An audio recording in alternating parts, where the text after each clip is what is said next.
Hello, I'm Ronnie Eldridge. Welcome to Eldridge and Company.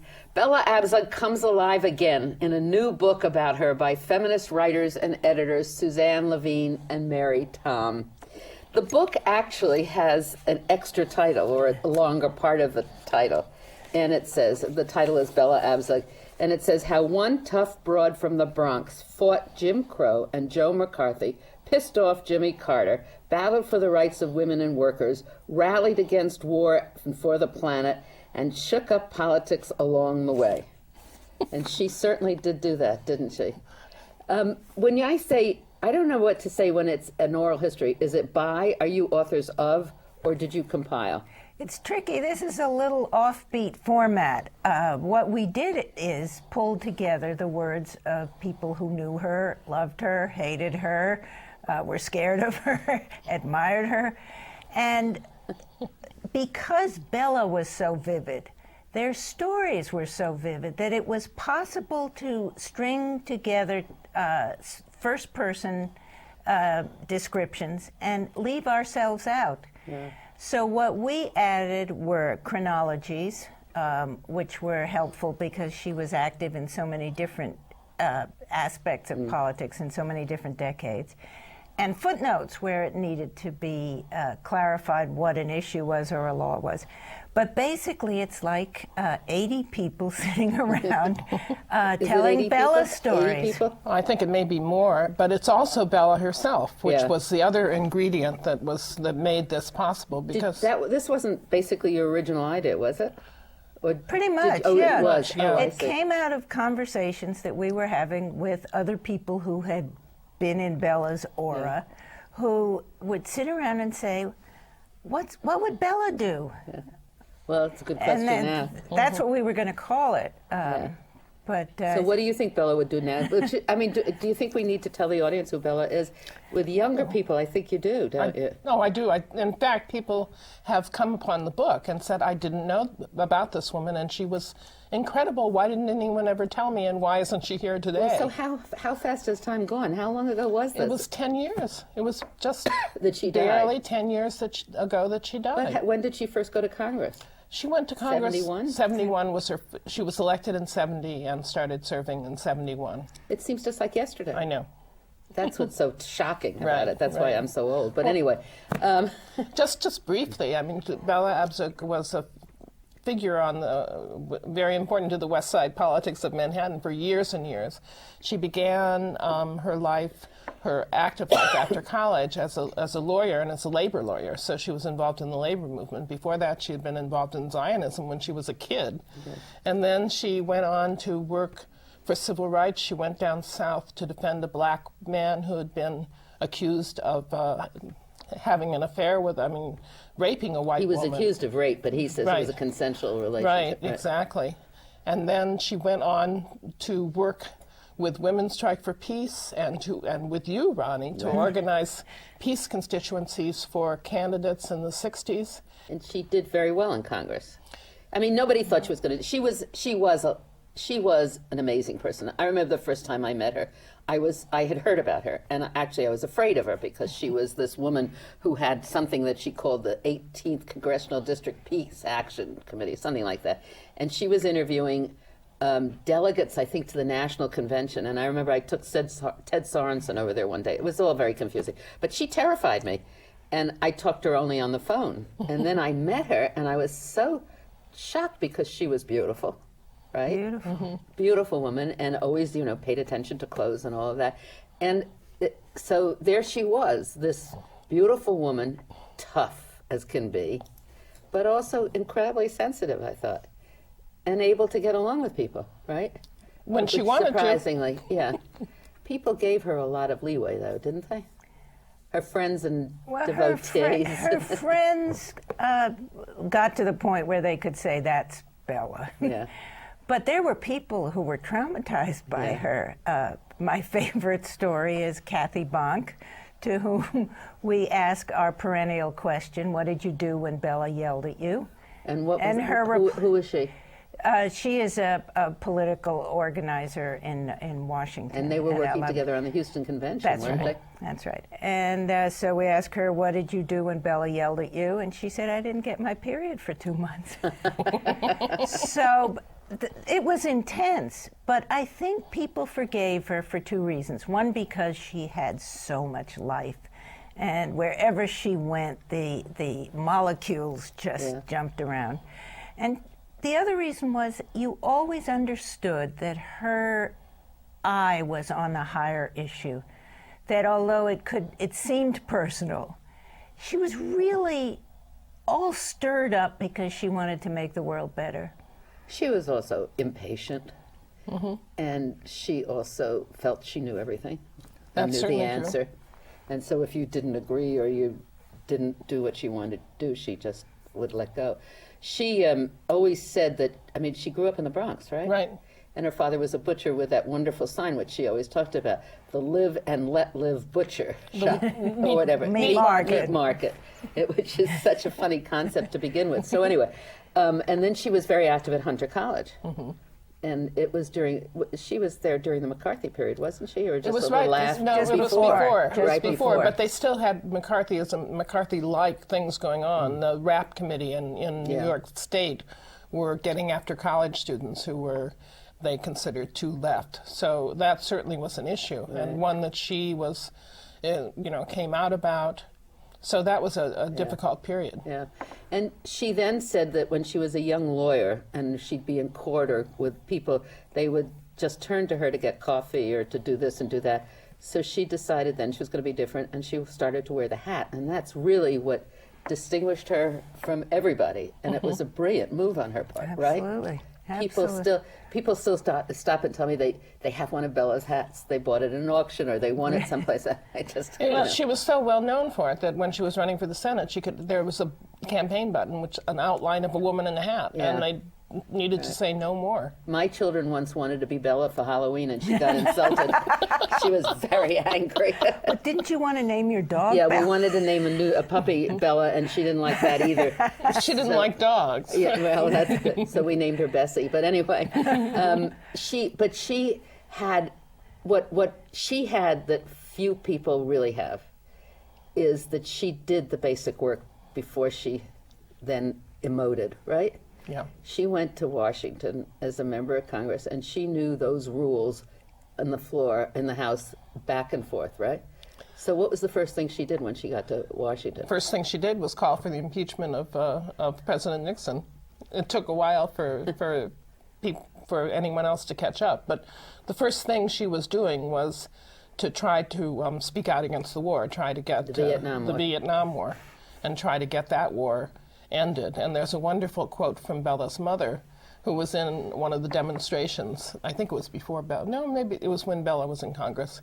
And Bella's mother said to one of the Women Strike for Peace people, I just don't understand it. My Bella was working against this war last year. Why isn't it ended? That's just about why she got that right? But then she worked diligently in the House, and she got herself on very good committees, and she delivered a lot of projects and money to New York City, and she was fabulous. And she got along very well with Tip O'Neill, who was the speaker. Right? Yes, he was actually the speaker, I think, after she left, but he was is that right? majority leader when she was there, or something like that. I can't remember the exact thing. But she got along very well with him. She knew the rules so well that she had a maneuver to get the Pentagon Papers out, for instance, which was a resolution of inquiry, which no one had used since, for 100 years. And she just was so good at that people from the conservative Republican colleagues would come to her and say, I want to do this, tell me how. And she would, she would share her knowledge of how to maneuver in the House. Right, she was very smart in Washington because she really wanted to get along with her colleagues, and she wasn't as argumentative or attacking as she was in the city or back in her district, I guess, right? Right. She was smart. Yeah. She was a smart politician. I think she knew how to play each situation. But she did have one real enemy, who was Ed Koch. Yeah. And he dogged her with sort of gossip. and He always accused venom. her of being a communist, even before And she went And to anti-Israel. anti-Israel, because she had a progressive view about Israel. Was that over buying the jets or That something? was it. Yeah. And that she was coarse. He apparently thought he was refined. But he would really, That was a vicious a person. vicious way, Yeah. yes. But others who didn't like her would say to her, "I'm voting with you in spite of you," Yeah. because she was so persuasive. I thought one of her negative qualities was, I don't know if it was negative, is she had that push to move ahead, move ahead, move ahead. She also had the ego to go along with it, Right. right? So that was her decision to run for the Senate, although she lost by such a little point. Was a big discussion, and she didn't like it when people said, "Don't run for the Senate because you really will enjoy a very high position of power in the House of Reps." And she lost that race to Moynihan. Moynihan. And that was too bad because that was really, then she floundered, basically. She wanted to get back into that seat of power. And what it did, But she lost that primary because of her big mouth. Yeah. Because she wasn't. She she lost it wasn't. by what percent? It was a It was like 1%. 1 less than 1%. But yeah. what happened was that she was campaigning near the end of the primary, and somebody asked her, "If Moynihan wins, would you support him?" And she said no, which is about as unpolitic as you can be. And her aides claimed that it was because they weren't there, that it was they took the weekend off. But that flip comment, or not flip, but that couple of words persuaded the New York Times, to the publisher of the New York Times, to overrule the editorial page editor who had already written an endorsement. And they endorsed Moynihan, and he won by that fraction. and he won by that fraction. And she was really lost then. She tried to run 3 for mayor of times? New York, Yeah. and then 3 times I for think. another congressional Yeah, seat. Right. And that was, always felt that was really sad. But she finally found her place, right? She found her place even while she was running, before she had finally ran her last campaign. She had started Women USA, which was a lobbying with all this with her very close friend and companion, Mim Kelber, by the way, Who went to college with her? who went to college with her. And so they had that was a national organization to organize women as a lobby around issues, and then that emerged into an organization that took on international issues. And so finally, the final organization that she founded along with Mim is We Do, which is Women's Environmental Development Organization. And there they went and organized the UN. Why not? And so her platform became, the world, it was the Right. world. And she traveled all over, but then it was hard for her because as she was getting older and her health deteriorated, it was a great strain on her. She was always organizing, and she always talked about the grassroots, really almost earlier than anybody. And she had no relationship, I don't think, with Saul Alinsky, but she was an organizer. That's true. If they had, Yeah. in Chicago and New York, if they had been in the same city. Right, maybe. it would have been unbelievable. But she helped, the National Women's Political Caucus. Right. She really was not a founder of NOW. No. And that was a relationship that never worked very well. Betty Friedan and Bella. And Bella. Although we had we had, I think, the last interview with Betty Friedan before she died for this book. And she said softened. something very poignant. She said, back then we were, at each other and blah, blah. We tried to work together. It seemed like the world didn't hold room for both of us, but actually it did. That was nice. That was very sweet. Yeah. But what's intriguing to me is how she, for such an impatient, arrogant person, how she was able to muster the patience to go after people one by one and to make her case over and over and over again. She never said, "You believe it because I say so." She Right. always She did all that took groundwork. the trouble to build her case. Right. And since I'm an impatient person, I find it so remarkable that somebody could rein in their impatience and take the trouble. And I see that as testimony to her commitment Right. to Maybe, get her and that point. impatience was why she would turn on her closest Right. friends, and Right. that's where she took out the frustrations. I remember when before she was in Congress, and it was Women's Strike for Peace, and Bobby Kennedy was the senator, and I wanted her to I wanted him to meet her and to meet the Women's Strike, and so I got them to set up a meeting, and everybody in the Kennedy office was afraid. I mean, these were Women's Strike for Peace. They were militants. I always thought they were going to come on their motorcycles with helmets on. Instead, all these women walked in. They had mink coats on. They were as polite and nice as and they actually worked a little bit together. And then when he was running, she was very helpful at different times. And the same happened in the Lindsay campaign. She came in, and she was so smart, because it was also before she was elected to Congress, so it was the Vietnam issue. And she really framed the urban priorities versus guns and butter issue. Right. And she worked in that campaign. So she had that, not only that commitment to ideology, but also that she was a very smart political strategist. And then she would take that constituency that she had built up working through Women's Strike for Peace, Right, and move it into issues in so that these same women were with her on issues in Congress and going to lobby Congress on a wide variety of issues, and then into the environmental movement and development movement that she paid attention to in the last part of her life. Yeah. So let's talk about what she did in the last set, because I wasn't involved that much in that phase. She went to all she worked with the NGOs, Yeah, the non-governmental organizations. The sort of breakthrough idea and that Bella and the group around her were pushing is to have organization meetings with all the women from around the country, so that when the agenda was set for these big UN meetings, that already women would have their platform and their agenda part of that. And it was an incredible organization, incredible operation, so that she would go to the Rio conference on the environment or something like that, and women were able to change language where appropriate, and not to let them get away with saying development is only about what men are doing. Always to inject that perspective. Exactly. She really, I think, taught me or helped with a feminist perspective of public policy. She always approached it from. She had a great sense of equality and justice. In the beginning, we talk about Jimmy Carter. What did she do with him? Pissed off Jimmy Carter. Well, that has to do with, one of Bella's wonderful things that she did was with her friend Patsy Mink, who was in Congress, and some other From Hawaii. Figured out that women could have a national meeting sort of surrounding the fact of International Women's Year, which was the UN thing.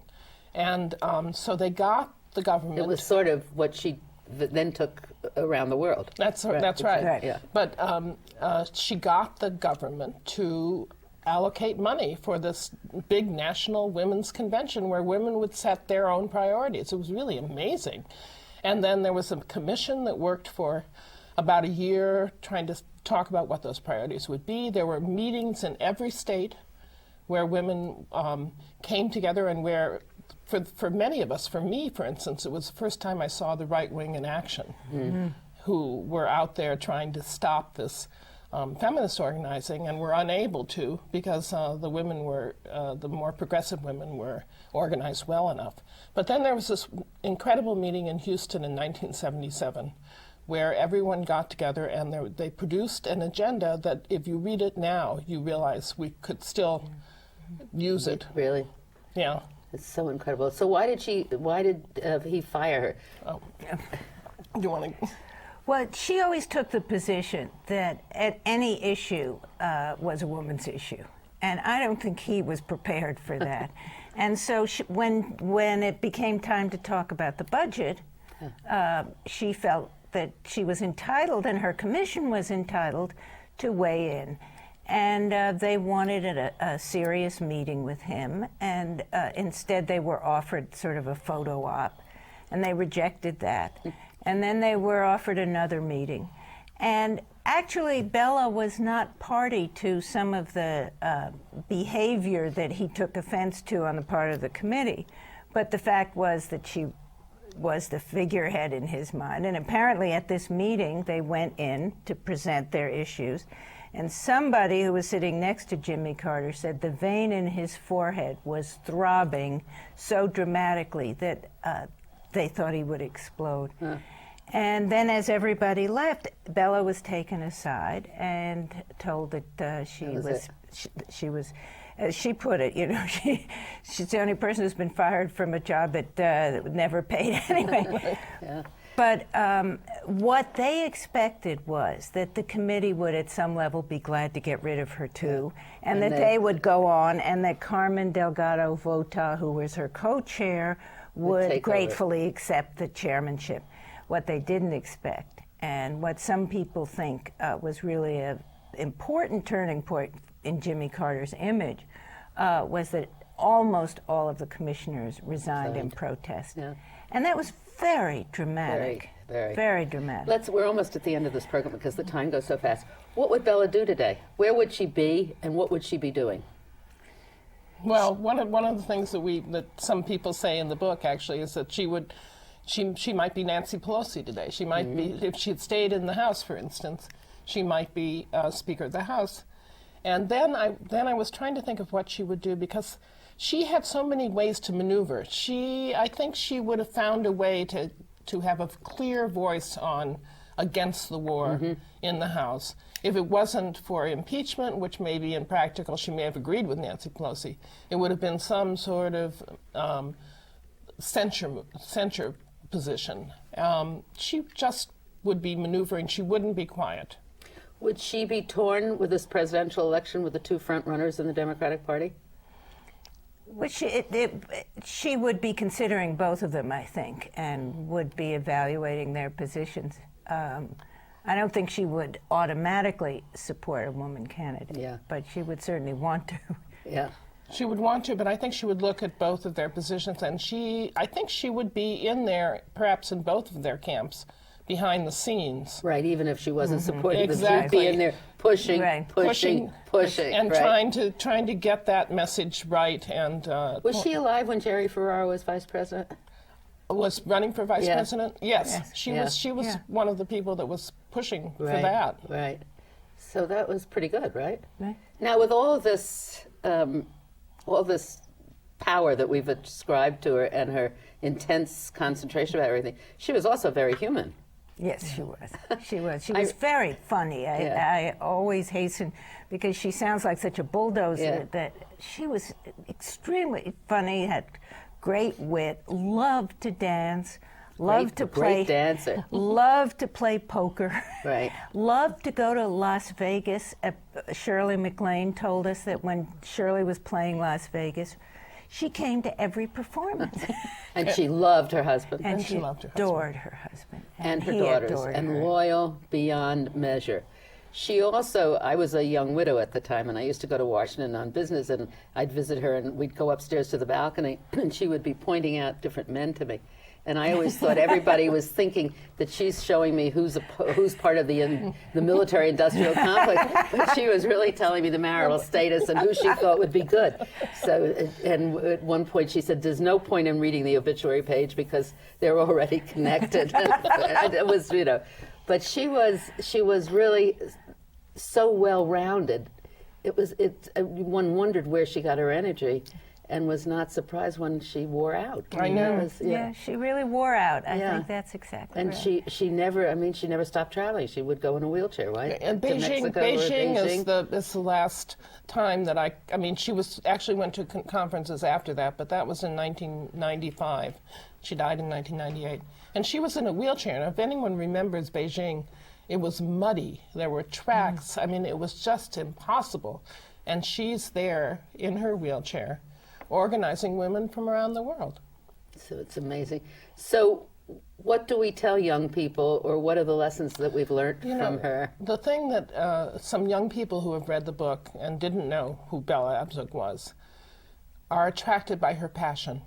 Mm-hmm. And that's what I think one of the things, look for a leader who has that passion, because that's what they're looking for. And that's why in an election where things are equivocated, where you're not quite sure where people stand, people would say about Bella, you knew what she was going to do when she went into Congress. And the other interesting thing is, the passion, she always had the confidence that she'd be able to convince the person. That's true. Right. You know, I don't think that the actual position at that time was as important to her as the thought that she would be able to have an influence on what the thinking was. I don't know. But also, she never gave up. And this is quite remarkable, it seems to me, that although circumstances forced her to move her passion from one issue to the other. And from one venue to the other. Right. She kept her eye on what mattered, and she found ways to integrate what mattered into whatever the issue was at the time. She didn't get petty about these things, and she didn't give up. I think people now feel that politicians aren't in there for the long haul, aren't willing to fight for what they believe in. They're worried about their future. Right. And that she was always self-assured That's right. she'd have a future. But Yes. now they want to please everybody because they Yeah. want to get reelected and they worry about their Yeah. future, right? Yeah. That's really something. Well, the book is great. It's called Bella Abzug. It's published by Farrar Straus. Right. And it's in the bookstores. It is. And it's in the libraries. And hopefully people will read it and be inspired to action, right? I hope so. I do too. Thank you, Suzanne Levine and Mary Tom. It's been a pleasure and it's gone too fast. No, thank you, Ronnie.